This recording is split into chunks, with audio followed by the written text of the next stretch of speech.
In this episode, we will try to make a swinging object like this. So instead of a solid hard swing, we're doing a sort of like a soft swing, and this is good for mostly the hair, but there's a bunch of other applications. So let's first clear out the canvas. Let's get the texture material, the same one as last lesson, and let's put the string in. Now this time I need a better arrangement of the perimeter. So here's what I'm gonna do. I'm gonna do one line across the center, and I'll do the zigzag. Remember that universal pattern? It's basically that, except it's currently in a very narrow application.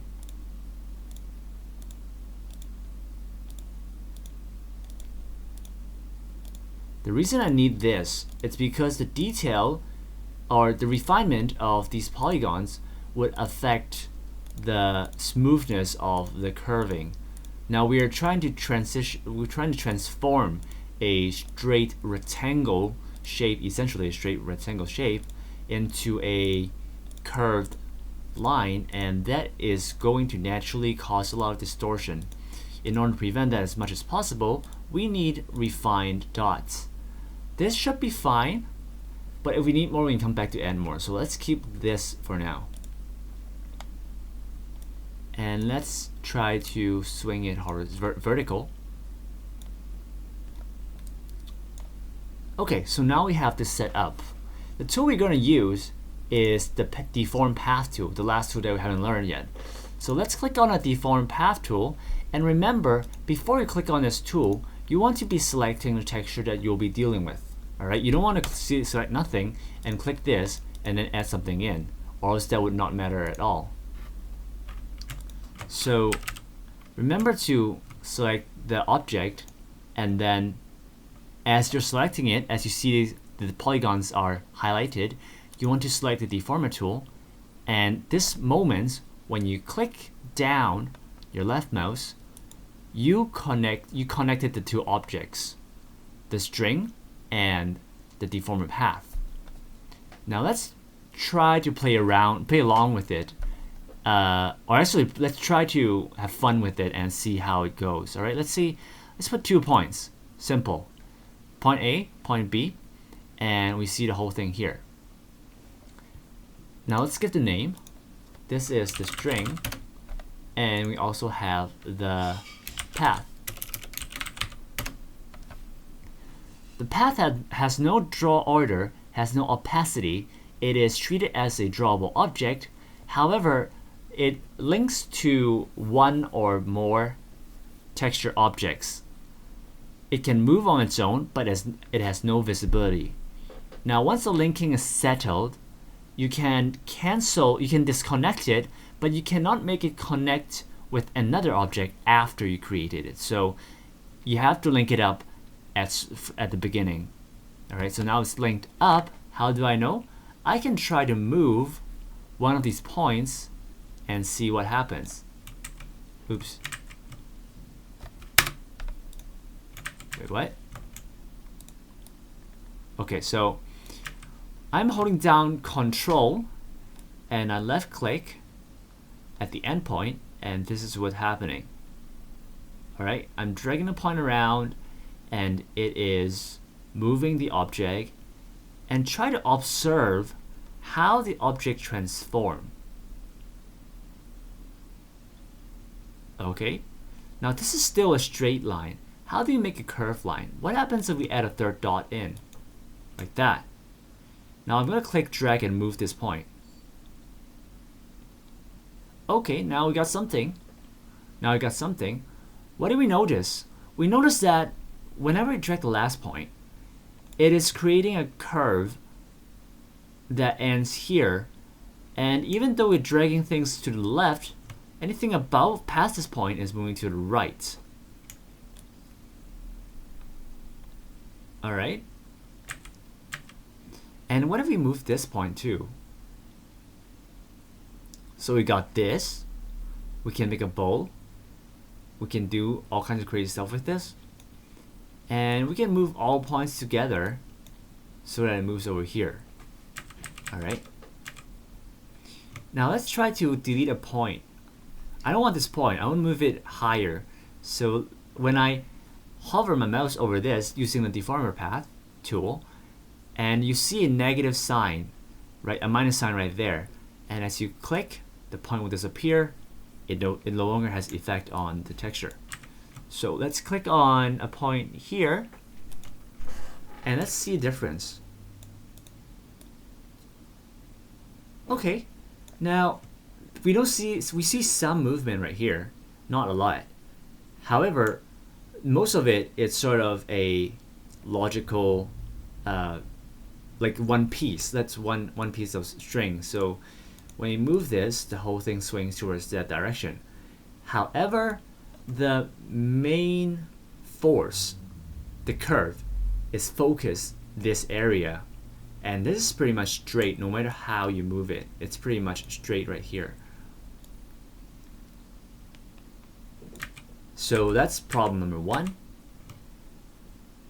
And what if I want to delete the whole path and do it all over again? So we can delete the path by selecting any point, one point, and delete. But then it'll only delete one point. What about the rest too? Well, you can press delete again, and it would completely delete the whole path. Or you can select the path object right here and delete the object instead. It's the same. So this time, let's try to make what we ultimately need to make. Let's first give the deformer, or the texture, the parameter it needs. Why does it not show my... Okay, there you go. And we need angle Z. Let's give it 3 points. However, we don't want to move anything at this point. Now, while we're selecting this, also at our default parameter key point, default point at 0, we want to select the deform path and create our path here and here. Now what happens if I don't drag all the way through? Why do I always drag through the whole thing? Well, what if I do here? What happens? Well, you don't notice anything right here.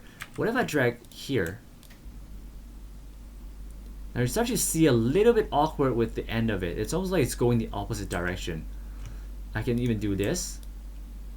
Okay, now that is really, really bad.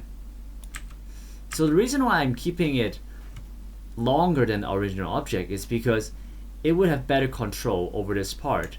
Otherwise, it would have some kind of algorithm that would calculate how these parts should behave. And that's not a factor that we can control. In order to control the whole thing, we need to create a line through the whole object. So we got that. And remember that we have the parameter active for the string texture object. We also need the parameter active for the deform path. So at this moment, as we're using the path, also give 3 points at angle Z. Of course, nothing happens. Now let's go to the endpoint and move this part.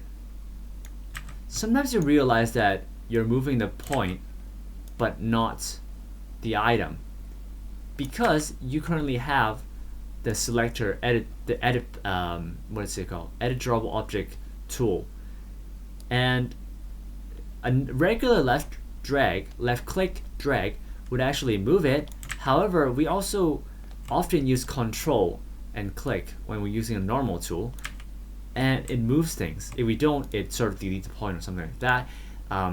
So it's sort of a different mode of dealing with the deform path. And be careful which one you're using. I usually use deform path. So as I'm here, I click control and left click, everything would move. If I don't have the right tool, control and left click, it will just move the path without moving the object. I would think, oh, maybe I didn't link the object correctly and I got to delete and do it over again. Well, actually no. it's really the wrong tool that you're using. So select the Deform Path tool and hold down Control, left click, and let's first move it to the left. Now this is kind of tricky. What does it mean to move it to the left? What if I do this horizontally? I just move it, slide to the left. What kind of swing do we create? Well, it's sort of swing, but the reason why I give you straight lines is because with straight lines, you can obviously notice that something is stretching a little bit. You can feel like the string is actually being stretched like a rubber band. And that's not what we want. It completely changed our property. And remember that Deform Path tool is something that we always use for the hair to create the physical movement. And if you're not doing it right, you feel like your hair is sort of extending itself as the wind blows through the hair and swings slightly to the left. And it makes the hair almost like jelly type of object. And that's the one common mistake that a beginner would make. So this is a practice to notice that for Deform Path tool, one key point is not to stretch the thing too much. Well, you cannot have any easy way to make it lock down the length of the object, but use your eyes and observe and be aware. Obviously, if this distance, if you move it right here, the whole piece extended, because currently this piece, if you drag it that way, it would obviously extend the whole path and thus extend the whole texture. So what you got to do is when you swing this, move slightly upwards too, and keep the total distance. Keep an eye on the red and the black and orange segments and see how they behave. See if they're like squishing or extending, and get a sense of things, and you will know about which length is right for the object when you're dealing with the hair. So let's say about here. Let's not move too much, because I would say I want to move this, but if you roll back this video and look at the the demonstration in the beginning, it doesn't swing this way, because currently it does swing, but this part is totally straight, and that's not what we want. Well, a simple way is at a point now and drag it back. Alright? That's one way to solve it. But the way I like to do it goes like this. So let's first do a little bit like this, to a point that it starts to feel like it's kind of hardening with the end segment. Then I stop. So I move to here.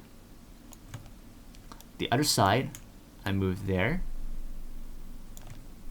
And let's see, is there any extending? Is there any growing of the texture? Maybe this a little bit. So I'm going to move it up here. Okay, now I want to add a point between this point and this point. So let's say here. Because past this point on, the rest of the string seems like a kind of firm and sturdy. And this part is sort of soft and curvy. So this is where I start to have my fix. I throw that in, and I'm going to move this a little bit more. A little bit more.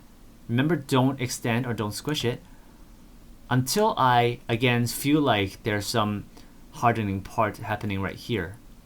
When this happens, I move to the other side and do what I need to do.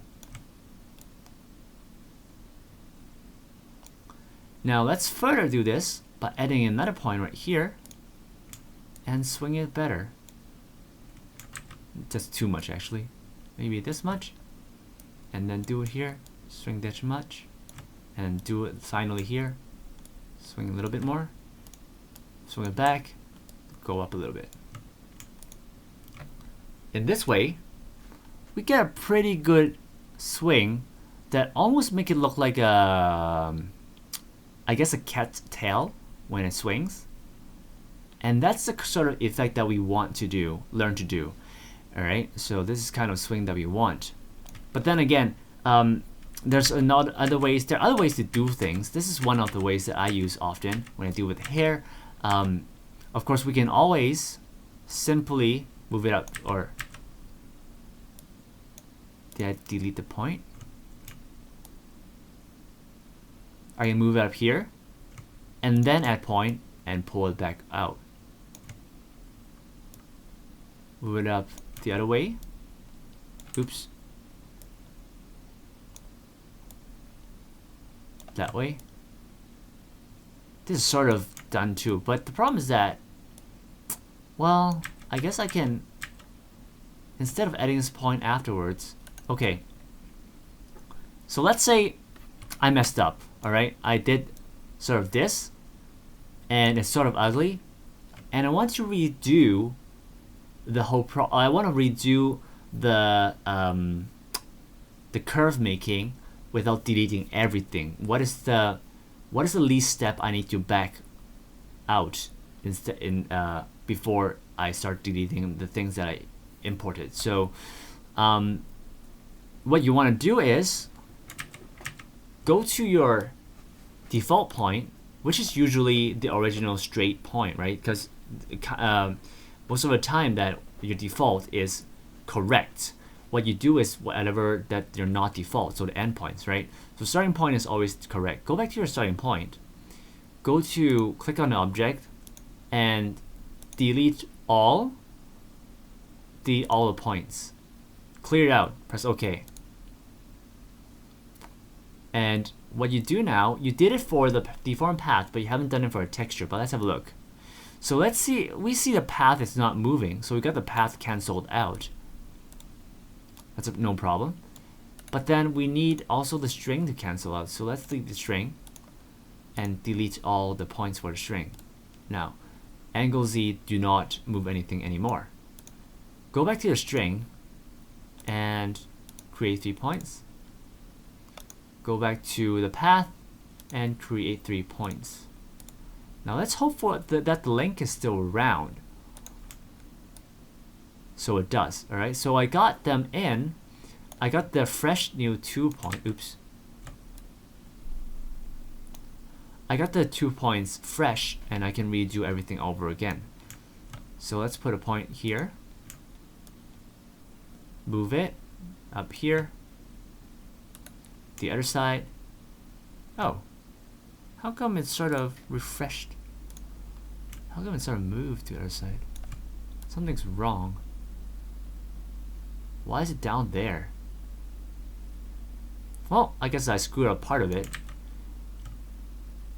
So, in case something really messed up, and you want to undo the whole path and do it over again, which has happened often. Sometimes paths are disposable. Once I move it here, and I just delete the path. And then later on I want to do a little bit more with the hair, right? Click on hair again, and I give it another path. This time I do like that, and then I move it. And that's fine too. So path is always disposable, and it's not hard to remake at any point.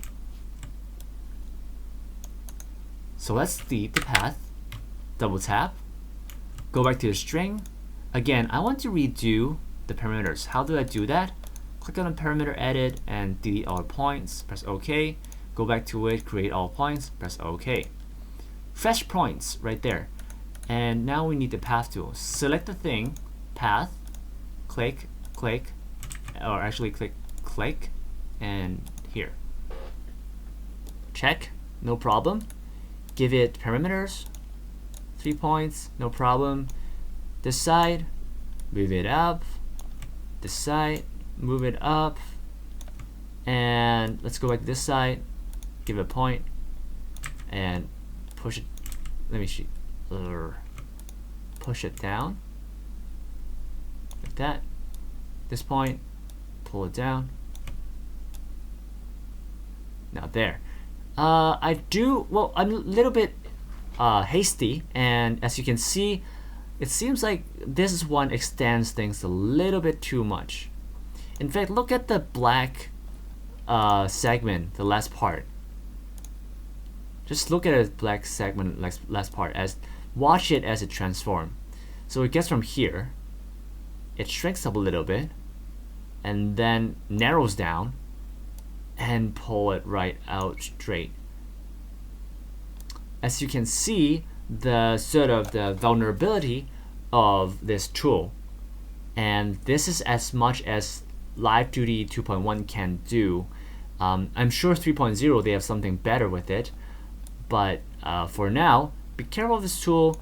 It's not the best tool ever. It's not perfect, but it's very handy when it comes to hair or some other parts that I'll mention later. But do practice with this and try to cut down on the distortion. If you feel like you can do something about it, well, you can. Like, let's say this part, I feel like this part is stretching towards this side a bit too much. So let's pull this back up. And immediately I sort of fixed this part already, almost. All right.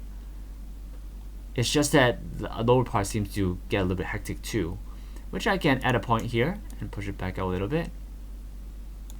A midpoint always stops the effect of anything past beyond that. So if this part is safe and I want to fix just this segment, well, I simply put a part here, stop it from affecting the rest, and I can move this part to the point that I want it to be, without worrying that it might distort other things.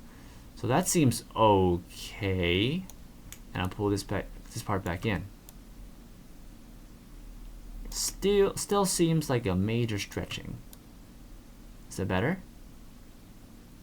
Sort of better, but it does shrink up a little bit at this point before it gets to this point. Well, if you really want to be strict about this, we can add a midpoint at -15, and we can fix here. And oh yeah, and because the object has no -15, so we need to give it a -15. Go back to the path and extend.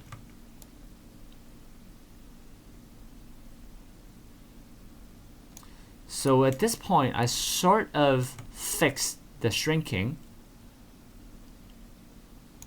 I can probably do a little bit more with this part. It sort of helps a little bit. It's not helping the narrowing thing, but that's about it for now. So choose your method. I would go with my first one when I do some curvy thing, but yeah, do notice what the pros and cons and make good use of them. Okay, I'll see you guys next lesson.